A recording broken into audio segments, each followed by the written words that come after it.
Hello, I'm Lil Shock. And I'm Matthew Stewart Jackson. And this is the Tank Podcast. Two actors, no kids. Where we're flipping the script on modern masculinity. Exciting. Exciting indeed. We are on our second episode. Episode number do so. Do so? What the hay balls? I don't know, I'm just rolling with it at this point. Oh gosh, you make no sense. So how you doing? I'm good, man. I was going to say refreshed after a vacation, but that was not a refreshing vacation. Ooh, vacation. The wife and I went down to Orlando. Okay. And we did the Magic Kingdom and Harry Potter World. Nice.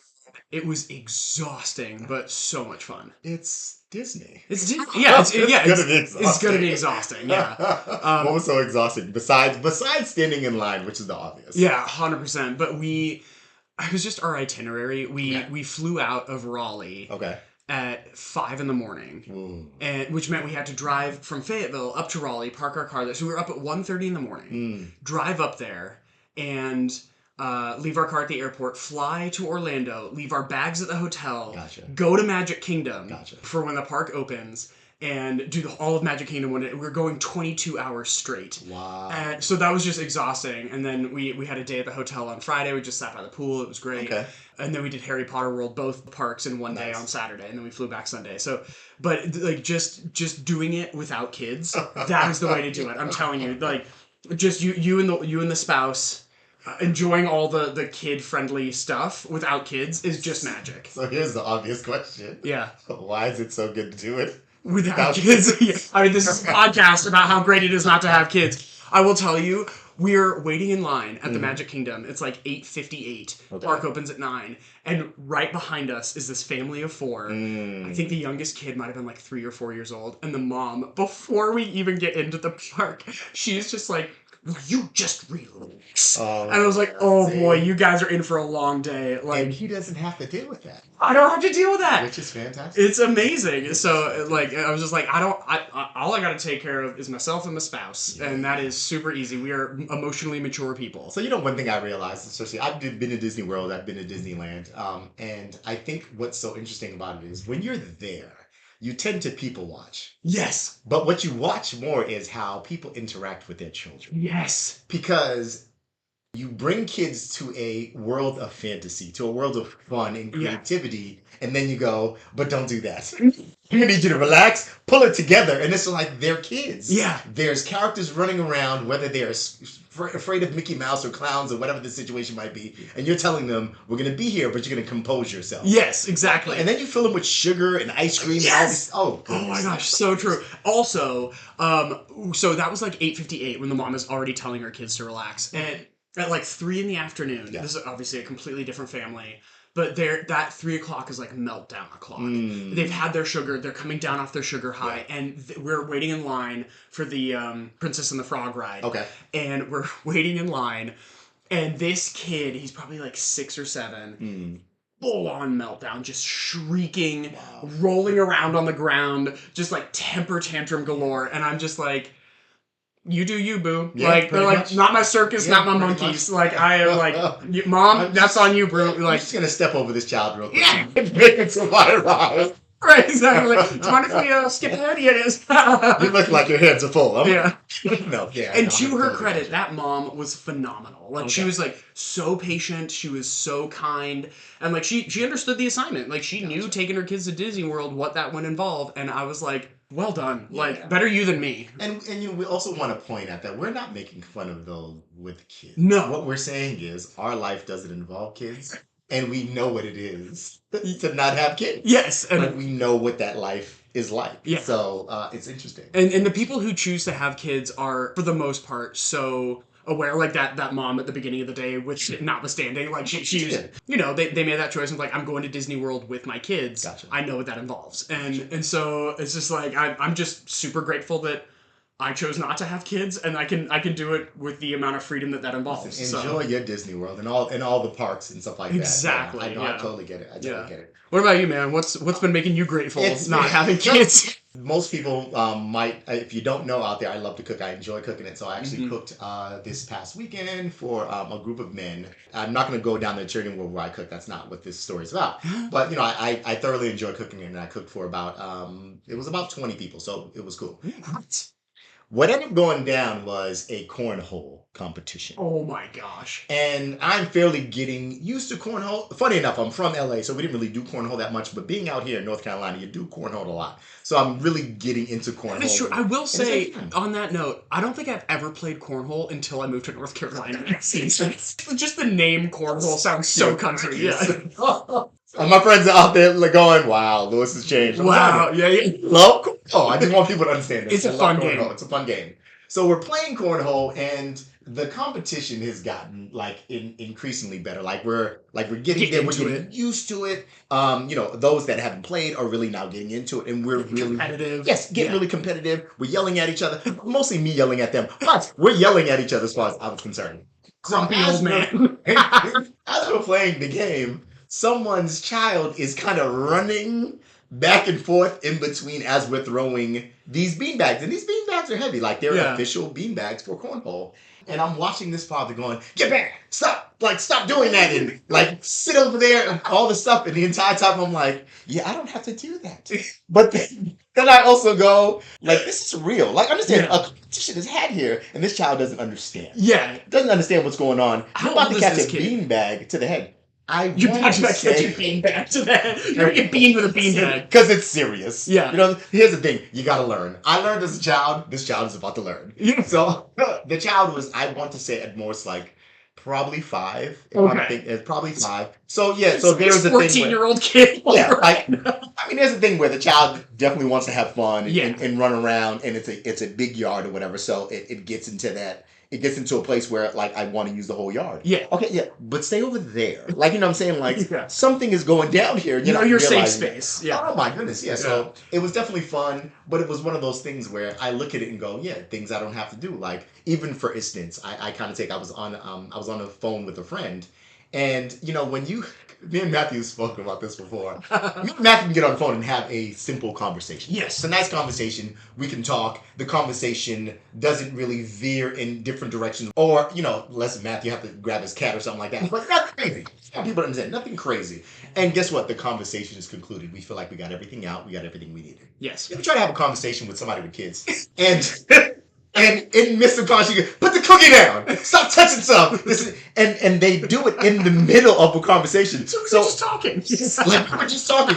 And then want to go, so what were you talking about? I don't know what I was talking about. You distracted me. Yes, the distraction of you yelling at your kids every couple of minutes is just insane to me. So here's the thing. We don't have to do that. But we have to part in these conversations where you're like, what do you do? Yeah. I don't want to have this conversation. And then they wrap up the conversation I got to pick up my kids. Or I'm at school, I'm at the drop-off line, or at the pickup line.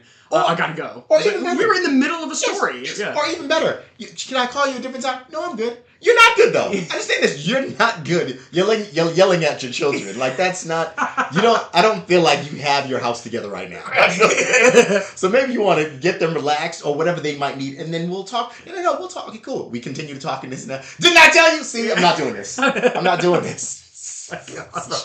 That's amazing. I know sometimes my story can go off into different places, but this is about us not having kids. Yeah, and this is what the Tank Podcast is about. I love that. So what are we talking about today? All right, so today's subject is all about masculinity. Yes. So we've been talking about flipping the script on modern masculinity. Mm-hmm. What that means is, how do we flip a script if we do not have a defined starting point? Yes. And so we want to talk about what traditional masculinity looks like, what modern masculinity looks like, what problems arise when we talk about men, and especially and this is from Lewis's and my point of view, we don't have kids, we're not the breadwinners in our relationships. Yep. Those are two huge characteristics of masculinity, being a father, being a breadwinner. Very much so. And some other characteristics I can bring up, or traits that define masculinity, are strength. It says courage, independence, leadership, dominance, assertiveness. All these things that we're trying to figure out, okay, what does true masculinity look like? Yes. And especially from our perspectives, as we are taking on a new form of what we choose to be, because, we still do things in our homes, and we still feel like we're courageous. We still feel like we're full of strength. Yeah. We still feel like, we have a form of independence and leadership. So, how are we defined in this world of masculinity? Right, exactly. And so part of that is like Lewis has actually done quite a bit of research here, and I'm very Yes. grateful to you about different aspects of. I went down a rabbit hole. I just want people to know. Yes, you did. We came back to the outline here, and I looked at it and I was like, oh my gosh, he's added a lot. It's a lot. It's a lot. Which is great because I want to touch on some of that stuff, and Lewis has mentioned some of the characteristics of it, but. Part of that is like when we talk about courage or independence or whatever, like both Lewis and I are in an industry that I would argue requires a lot of courage. Like people have told me multiple times, like, wow, you're so brave to get up on stage, whether it's like in a traditional theatrical role or especially in stand-up comedy, where you get up on a stage and it's just you up there telling jokes. Yeah, if it doesn't land, woo boy, that is one of the worst feelings in the world when your set doesn't land. Not so much fun. Not so much fun. But and especially in the format of stand-up comedy where you're essentially naked on stage. At least that's how it feels. And come to our shows. We're naked. Yeah. What a plug. So we are up there kind of bearing our souls, bearing our jokes for scrutiny. And so like I would argue that that's a form of courage. Or for sure. Pursuing a career in acting that has its ups and downs and is really volatile. Oh yeah. Thick skin. You gotta have thick skin in acting. Because there are a lot of no's out there. And how do you circumvent that? How do you kind of get your mind in a place where you're like, okay, sometimes, actually in a lot of cases, in the form of entertainment, the no is not about me. Yeah. And, but like, how do you not take it personally? Yes, exactly. And so there are different types of courage. Like, are you gonna, stand up in front of your family with a gun and fend off a home invasion or whatever? Yes. Yeah, that is very courageous. Very much so. We live in a military town. Fayetteville is home to the biggest military installation in the country. Yes. So there are a lot of military people who go and serve their country overseas or domestically. Like that takes courage. Yeah. That is a form of courage. A form of courage is being a father, is raising your children to be good people. Caring for your family. Caring for your family. That is courageous. And I would argue that as we go into this discussion of masculinity, when we look at these traditional definitions, there's no one angle in which to look at it. And so like when we say like, yeah, being masculine is being courageous. Well, what is courage? What does that look like? What is like strength? Yeah. What is strength? Strength is saying, at least in my view, that like my wife earns more money than I do, and me not taking that personally, like me not being resentful, me not saying I feel inferior because of my paycheck. Yeah. And that takes strength to say, like, my wife is this incredible human who is also strong, courageous, independent. Yes. These things that define masculinity. Yes. So does that make her masculine? And so, in fact, my wife is very, very feminine. And a lot of the traditional, I'm putting air quotes for people listening here, for all these, quote, traditional aspects of femininity and masculinity, my wife and I would, in a lot of ways, break down into the pretty stereotypical gender norms. Like, in a lot of ways, I am a dude. Like, and she is a lady. But at the same time, she shares, I look at this list that you put in our outline here of like strength, courage, independence, leadership. My wife runs a theater. Like, she is the managing director. She is a leader.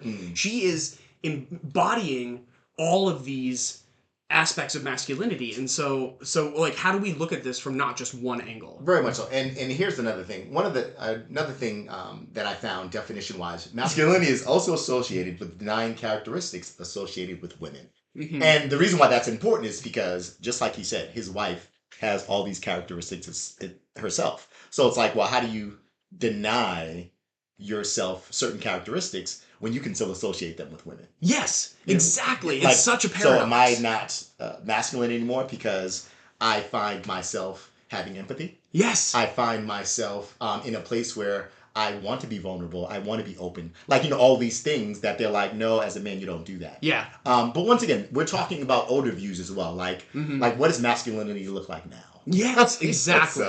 And we are also looking at being open and vulnerable. Like, we're both actors, as like a lot of our training tells us to like have our emotions available, because like like if you go into a rehearsal or you're on set for a film, and depending on what the scene calls for, you are showing a huge range of emotions, having them available and accessible at a moment's notice. That takes training, and that is not very masculine to be able to tap into an emotion like I spent this last weekend doing a short film, and like I swear half of my scenes I'm crying. Like I was like let it out. let it out. Let and it so out. it's like in a very emotional movie that we're making, and so like being able to tap into that, like, and I'm a crier. I will cry at anything. Like Moana, that movie makes me cry every time. I've seen it about 20 times. At the end, when she's like going to the heart, or like putting the heart of Tafiti back in there, and she's You're like, hilarious. oh, like be who you truly are. I'm like, I want to be who I truly am. Like, and I'm like bawling my eyes out. I'm like, I've always been a crier. So does that make me less masculine? Here's the interesting thing about that is I've never considered myself a crier, because there's situations in my life where I didn't cry, where I was like, I know I was supposed to cry, but I didn't cry. But now I don't know if it's because I'm getting older. I'll watch stuff and go, what is that teary-eyed? Like, Why are my eyes? yeah, and it's because I think there's, you start to realize the trajectory of your life and where it's heading, and a lot of things that now you either don't do, can't do, or are far removed from. Yeah. And then you look at something as easy as a commercial or a movie, and then go, it'll bring a certain memory back or something of that sort, which will make you hit home and go, man, like I feel that. Yeah. I connect with that. Yeah. And I think before we weren't taught to connect in such a way. No, I was gonna say, like, is that connection not masculine? Like being able to connect with your feelings, being able to empathize. Yeah. And I think part of that strength, courage, and independence that are these traditional aspects of masculinity are like, we don't want to necessarily repress anything. For sure. But if we open up the window into what being masculine is allowed, like what's allowed Gotcha. in masculinity, suddenly there's a whole other like arsenal of weapons at our disposal to live life and to just not just feelings and emotions, but just experiences and ways to move through life. That if we're boxed into this narrow definition of masculinity, we are cutting ourselves off from so much of the human experience. Oh, for sure. And so like, I think that's where a lot of toxic masculinity comes from. You're not allowed to feel this. You're not allowed to behave this way. You are not allowed to conduct yourself in this manner. Gotcha. And so then it feels like the world is a bunch of do's and don'ts of how to act. Whereas if we open it up and say, what does modern masculinity look like?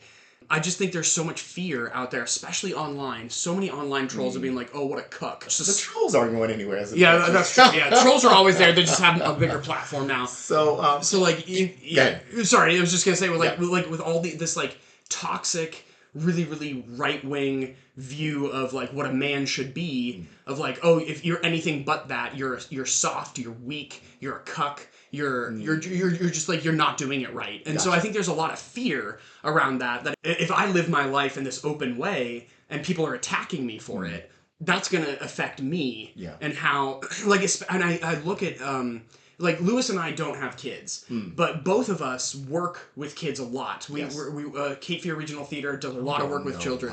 I've always been around kids. We both have nieces and nephews, and like, so I'm thinking a lot about this generation that's coming up, and they are terminally online. Oh, for sure. And for sure. And so, like, what are these messages that are coming across to them?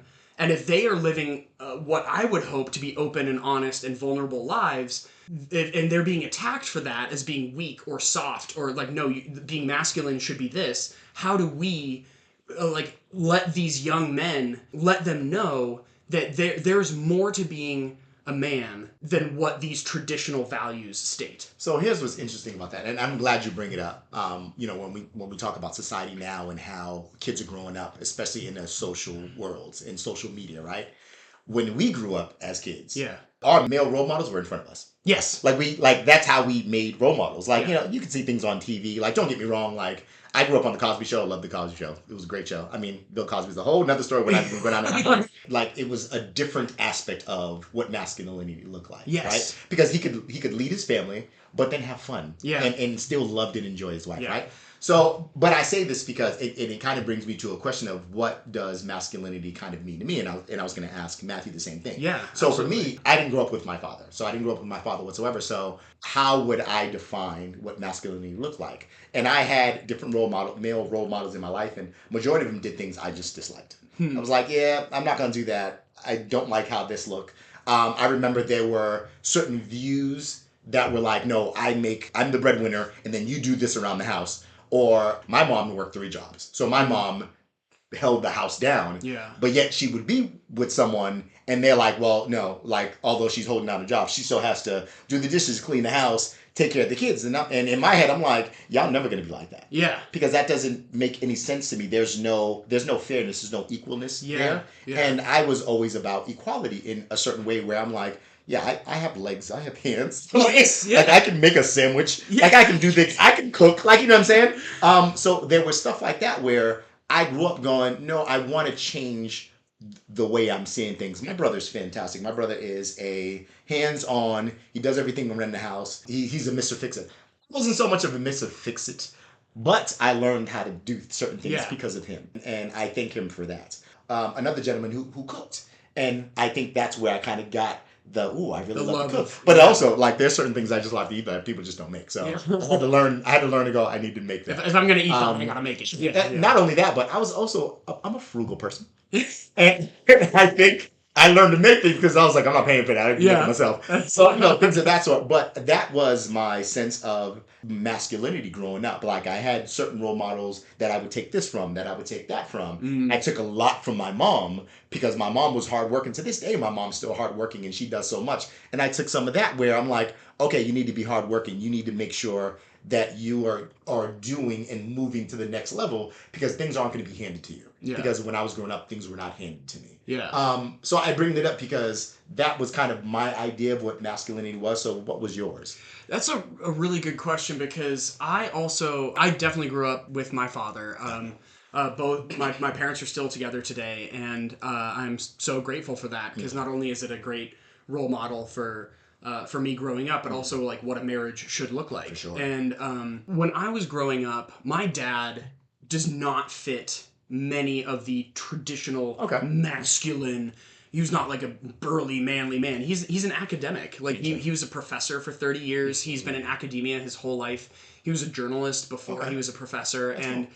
Yeah, and I mean, he was definitely like the breadwinner. He was a father. He was like these things that are traditionally masculine, but he was never an athlete. He was never like into the like hunting, fishing, manly activities. But when I kind of started showing these signs of really gender normative behaviors, like I wanted to play with my cars. Gotcha. I wanted to play sports. Gotcha. I wanted to be outside all the time. My dad didn't play sports, but he would get out in the backyard with me and kick a soccer ball around. He'd throw a baseball with me, even though he came from a country that didn't have baseball. He would get out there and throw a baseball with me, and he encouraged these traditionally masculine behaviors, not because he wanted me to be a man, but because like, oh, this is what he enjoys. Gotcha. Let me go do it with him. Gotcha.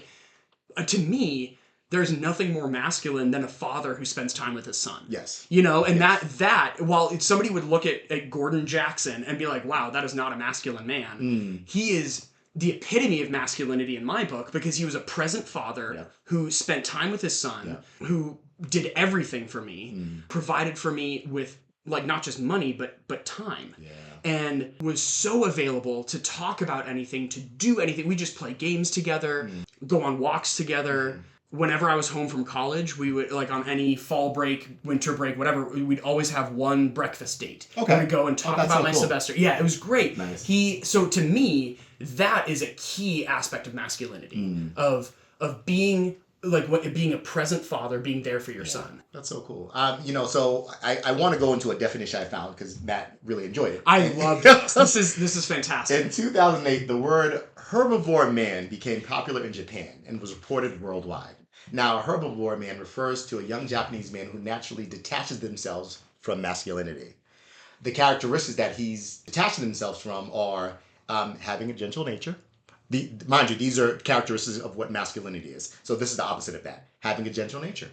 Not bound by manliness. Not aggressive when it comes to romance, which is interesting. Yeah. Viewing women as equals and hating emotional pain. Herbivore men are severely criticized by men who love masculinity. I bring this up because I do most of these things. Yeah, partly why I love this definition so much is because I'm a herbivore. I'm a vegetarian. So the fact that I don't eat meat is like already, what a sissy. More, like that's another aspect of masculinity. You don't eat meat? Yeah, like, come on, what kind of man are you? Like that's just interesting to me. And I feel like all these things Like I do, like I'm not bound by my manliness. Yeah. I do have a gentle nature. Yeah. I am not aggressive when it comes to romance. My Yes. wife would probably say that. Yeah. We'll talk about that later. Different episode. Different episode. And I definitely view women as equal. I mean, there's a lot of women that can do things that I can't do. I mean, first and foremost, having a child. So, the pain threshold is way worse than anything that as a man can go through. Even more, hating emotional pain. I bring that up, especially when I talk about emotional pain, because one of the things that we talked about earlier was, and we talked about crying and things of that sort or whatever. Like, once again, I didn't really cry at a lot of things, right? And I found myself at home one day, and I was watching a commercial. And my wife wasn't home. I'm watching the commercial, and it's a father throwing a baseball with his son. Oh, just like me. And I was like, oh, that's so cool. So, and that's why I thought your story was so great. And I'm watching it, and I'm getting emotional. And I'm like, man, I'm getting emotional 2 reasons. One, I will never have that feeling or that connection in both ways, as a father, as a son. I didn't have it as a son because I didn't have somebody throw a baseball with me, although I didn't play baseball. Yeah. And also as a father because I'm not a father, so I won't have that connection. Something happen. In that deep manner. I mean, you can throw a baseball with your nieces and nephews and things of that sort, whatever, but in that deep manner where there's connection with the son. Yeah. And I found myself like emotionally caught up where I'm like, I'm getting teary-eyed, like, wow, this is crazy. I thought it was me getting older. Yeah. But whatever. And then my wife comes home and wants to talk about it. And I was like, I don't know where it came from. I think it's more of me thinking, wow, like, what does my life look like when you take the word father out of it? Yes. And I think that is such a huge thing with people who decide not to have kids, is that there is going to be grief whether you have kids or you don't. For sure. If you have kids, there is grief for the life you had before you had kids. That freedom, that availability. It's like my life was so much simpler before I had kids. You will grieve the life you used to have. Whereas if you choose not to have kids, you will grieve the children you never had. You will grieve those moments where I'm not throwing a baseball with my son. Yeah. I will never have that deep, unarticulatable, profound love that only a parent can have. Yeah. And I'm choosing to forego that. Yeah. And that is a really big experience in life. An undertaking, I definitely get that because I think, decisions need to be made whether you're going to, like you said, have a family or not have a family. Have kids, not have family. Now, mind you, our definition of family, which we both accept, is my wife and I. That's my family. That's my family. Also, my nieces and nephews, brother, mom, this and that, whatever. But when I talk about my immediate family is my wife and myself. Yeah. That doesn't include, so you can't deny me and say, well, you don't really have a family because you don't have any kids. Well, that doesn't make any sense. Yeah, and when people say, and this has become such a part of our cultural lexicon, is to say like, yeah, we want to start a family. Well, my family started the day I got married. Yeah. I would argue the day I got engaged. I was like, this is my fiance. Yeah. This is my family. Yeah.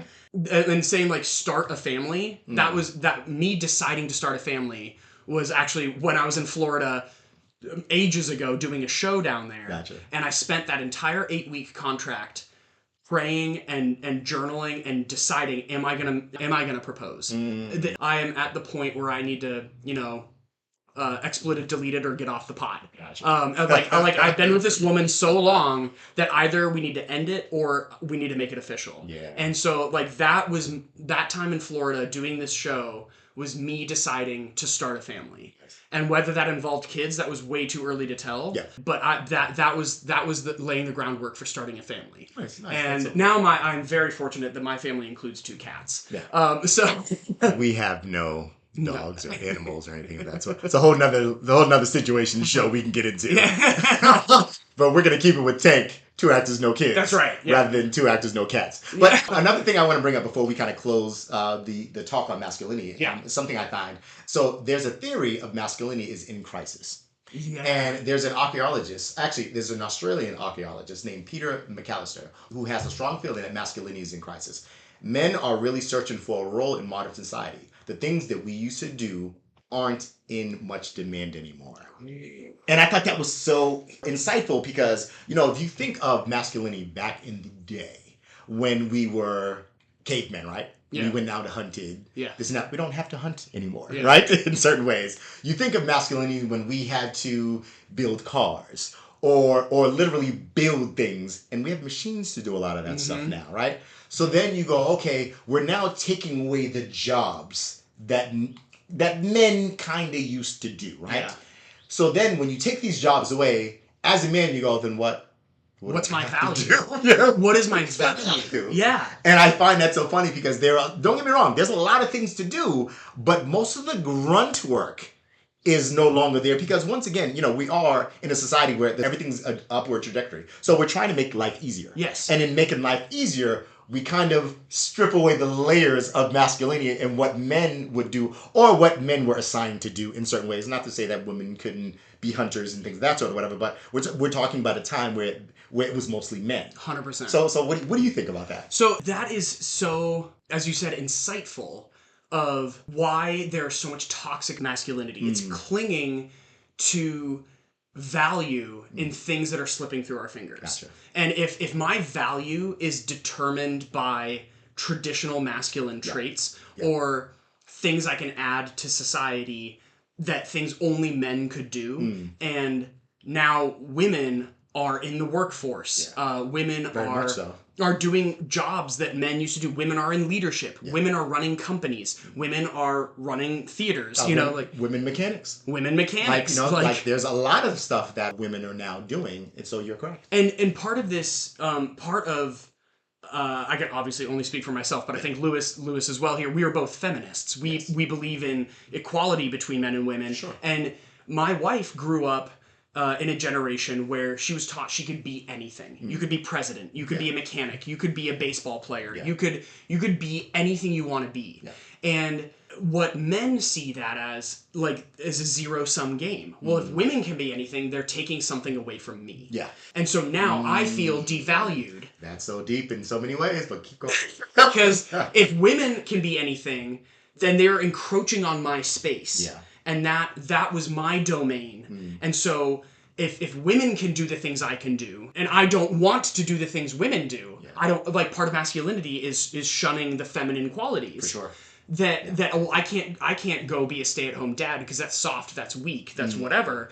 Then there's this feeling of loss and fear and this resentment that a lot of men are resentful towards women in the feminist movement because they think it's taking away their jobs or it's taking away their value. Gotcha. More than even just economic impact, it's like, what am I contributing to society if women can just do what I do? Yeah. It's a whole different discussion about what machines can do. Of well, if machines are taking my job, what do I have to contribute? But specifically in terms of men and women and these traditional gender roles, if I've been raised since a young child that this is my role in society, this is what men should do. And then women come along and do that as well. And I thought, no, that's a man's job. Then I start to question my whole worldview.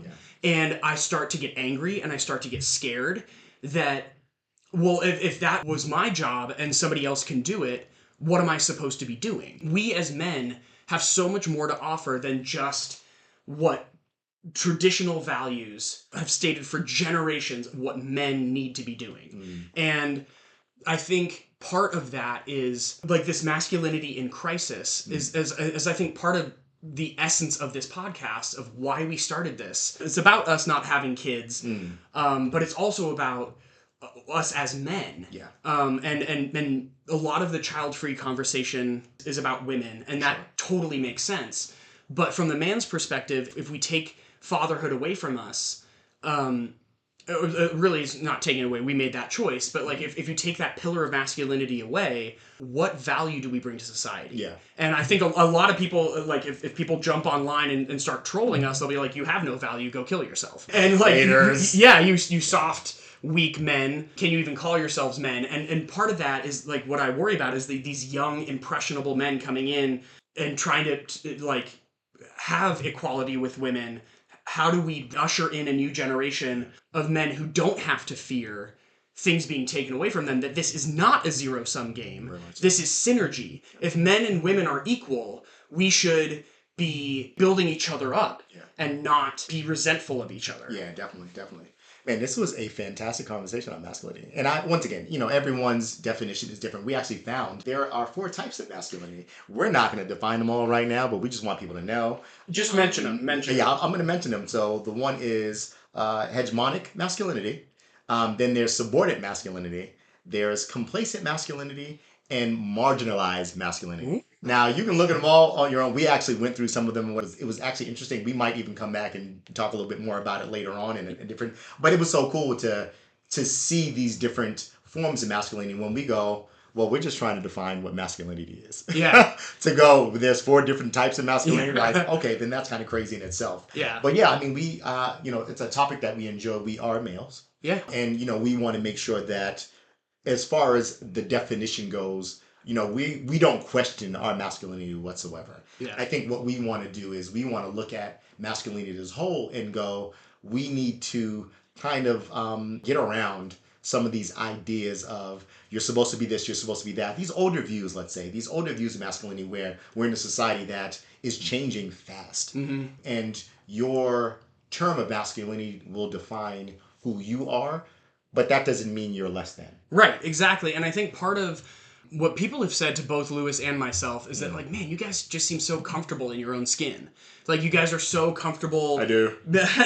being who you are. And I think part of that is because we were not forced into any box of who we were supposed to be as men. Yeah. We were given the freedom to live who we are supposed to be without these restrictive, narrow definitions of you have to do this. And I think part of these traditional views, and a lot of conservatives say, like, yeah, we need to uphold traditional values. And I get that there's a lot of value in tradition and a lot of value in the way things used to be. But the world is changing, and that is not necessarily bad. Change isn't always bad. You're right. And if we can learn to grow with the world, especially in this country, there's so much reactionary politics to the world is changing too much, we need to go back to the way things were. I think that if you have that worldview, I would just ask you to reassess, because things weren't so great back in the 1950s and 60s. Like, make something what again? Okay. Yeah. And this is not a political podcast. It is not. And that's about as deep as I want to go. But I don't want change for the sake of change, but what I do want change for is a world with more harmony. And for men and women to be equal, and for men to realize when women gain more freedoms and more choices and more like economic opportunities, that is not taking away from you. Yeah. It is actually, it's almost like the public education debate of like, if you put resources into public education, even if you don't have kids, that is making a society better. Yeah. If the kids are being trained better, and so. In other words, we're not robbing Peter to pay Paul. Yes, that's exactly. Not the case here. Yeah. So I totally agree with him. Yeah. And so I think part of this reaction to the feminist movement of men saying like, well, my worldview is now shattered or whatever, and I think that it doesn't have to be. Yeah. And especially for younger listeners who are like maybe just going into college and you're about to go into the world and really see things outside of your small little high school bubble, things are a lot different than like when Lewis and I were growing up. Yeah. And that men have so many opportunities, and for the longest time, part of the reason those traditional values existed was because we still do live in a patriarchal society where men made the rules. Yeah.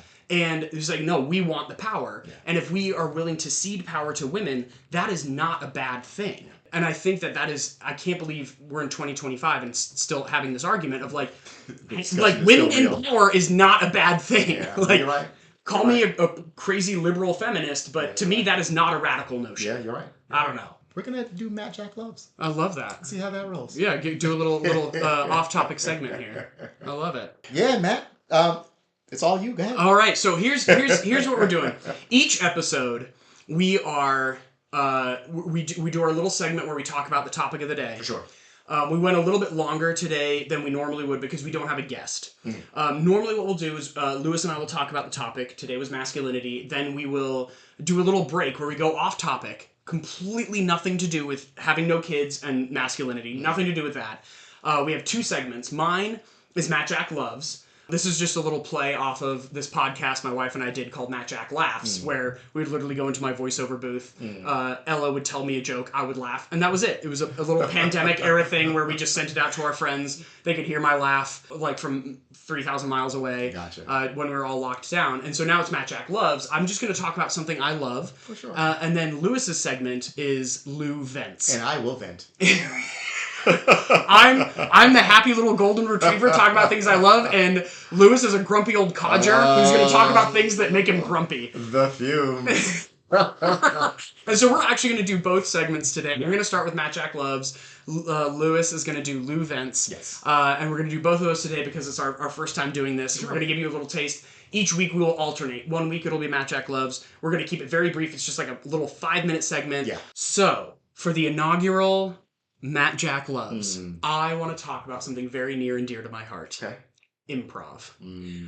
This is very top of mind for me right now because I teach 2 times a year. I teach an improv class for Cape Fear Regional Theater. It's part of their studio series, and we are just going into our last week. Okay. And so I've been really in the weeds with improv, and I just want to preach from the hilltops about why I love it so much. And I've taken the class, and it's fantastic. This is true. It's wonderful.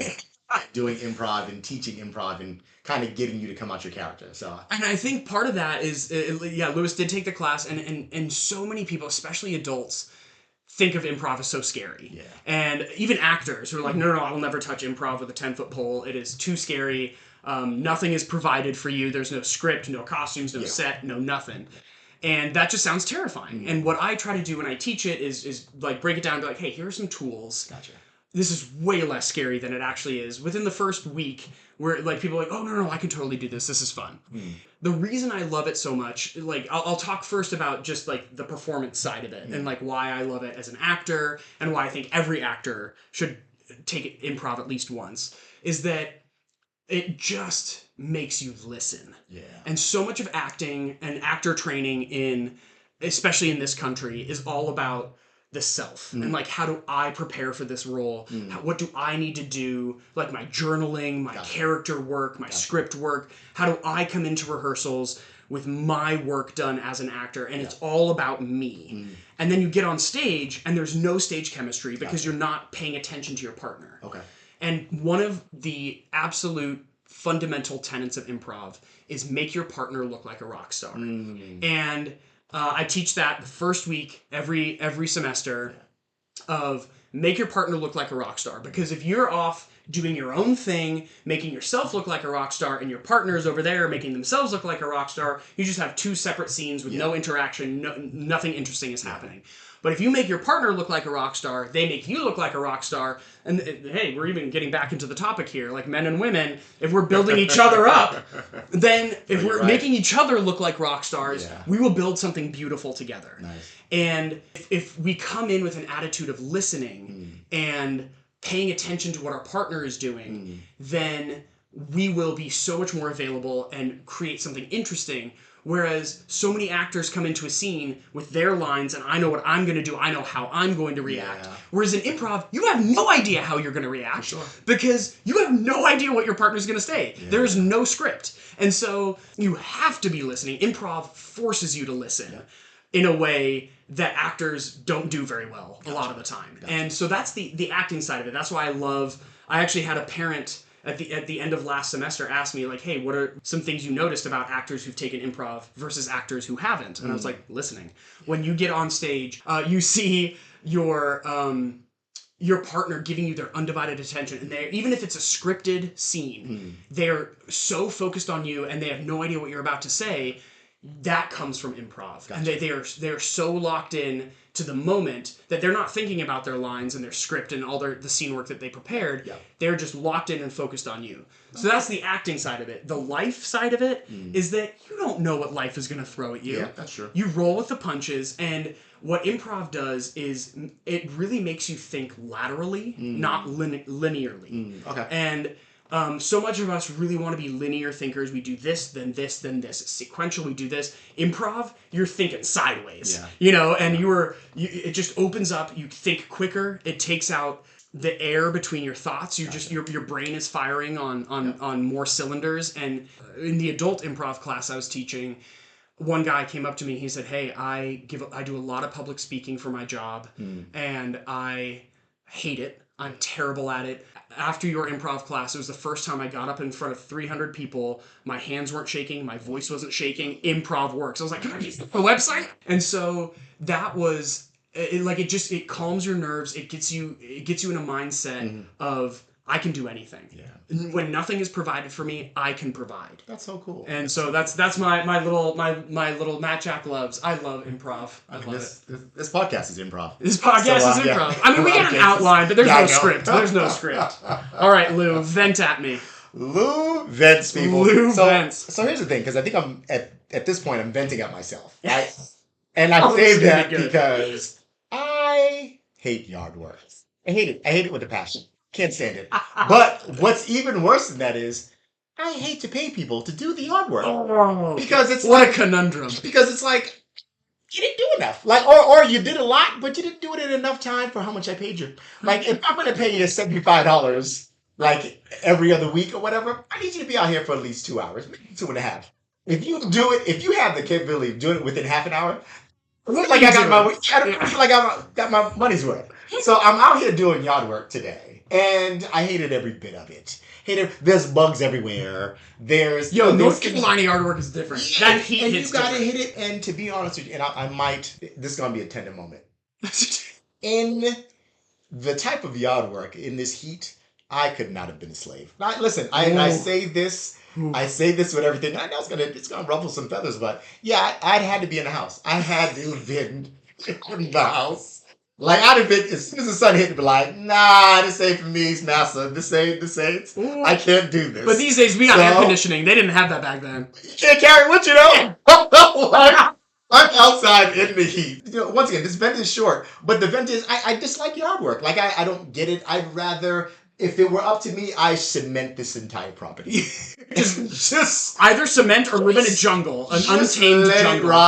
Just let it ride. Who cares? I don't care if the neighbors can't see me, because, you know what I'm saying, there's vines everywhere. It doesn't matter. But once again, that is to me. That's not everyone. A lot of people like it. A lot of people enjoy it. I love mowing yards. I don't know why. I don't like any other yard work, but mowing the grass, I love it. I'm sorry, it's part of it. Venting about mowing too. It's all part of it. I don't want to do any of it. I don't do any of it. Now, I do it proudly for my wife because I want her to have a nice manly cure. And the funny thing is, when you cut your yard, you mow your yard, it's like getting a fresh haircut. It's like a fresh, funky fresh yard. So that was Lou Vents. That was Lou just Vents. a little taste of venting moments or whatever. But yes, don't like yard work, and that's me. That's you. All right. Thank you very much for this this very enlightening. And I thank you, sir. How polite, how courteous, how non-masculine of you. That's not true. Is it not? Yeah, I was going to say, masculinity says nothing about being polite. Oh, my goodness. You know, like holding the door for a lady, that's very masculine. You got to say thank you, though. I'll vent about that another time. That's a different vent, about manners. Full manners. Well, that was our first non-introduction episode. Yes. That was technically episode 2, but that's basically our first real episode.